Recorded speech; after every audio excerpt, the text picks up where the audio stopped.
Okay, perfect. So what I'd like everyone to do is look at this formation over here. Now, this formation I'm shining on here, don't look at the formation, but look at the shadow.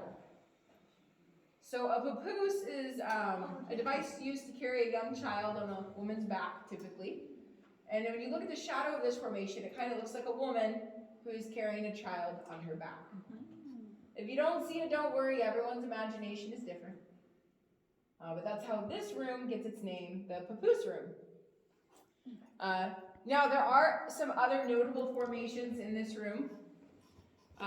In this back left corner, we have this drapery here. Everyone's able to see this drapery. This drapery has some mineral content in it, some iron and some curvature. This is not a great example of it, but we could refer to this as cave bacon.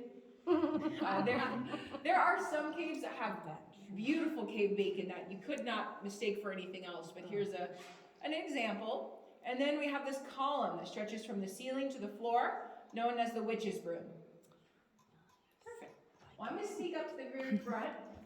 And same thing in here, you are welcome to sit on the walls that we have here, however you're comfortable.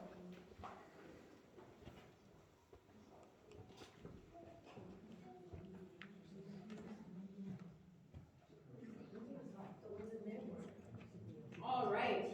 Well, we mentioned Jim White, right?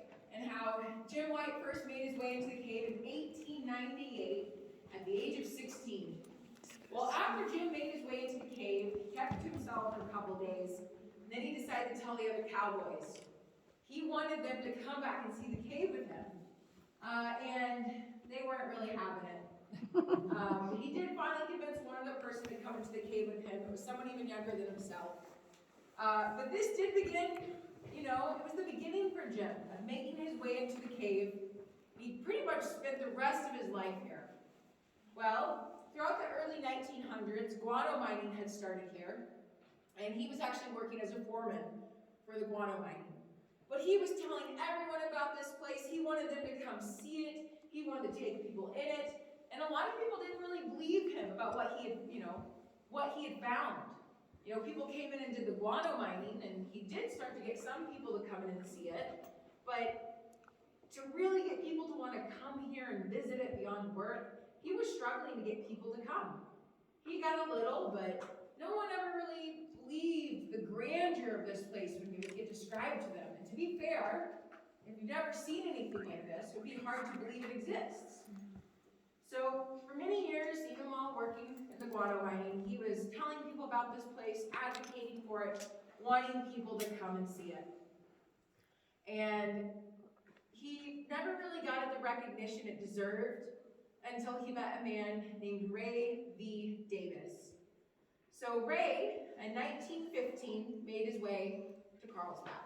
Him and his family were farmers, and they were headed west from Kansas out to California, when they ended up stopping here instead.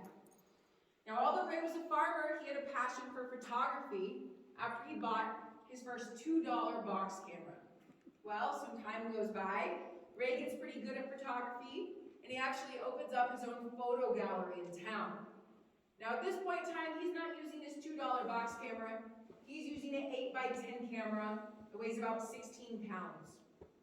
Well, Jim and Ray meet, and they have the idea, well, why don't you come in the cave, I'll show you around, and let's take some photos of the cave.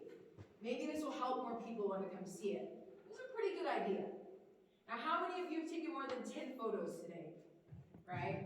Probably most of us, yeah. And thankfully, our cameras either fit in our pocket or just around our neck. They're pretty light, right? Pretty small. And we all have got to walk on a really nice trail today. Heck, there's a paved trail, there's railings.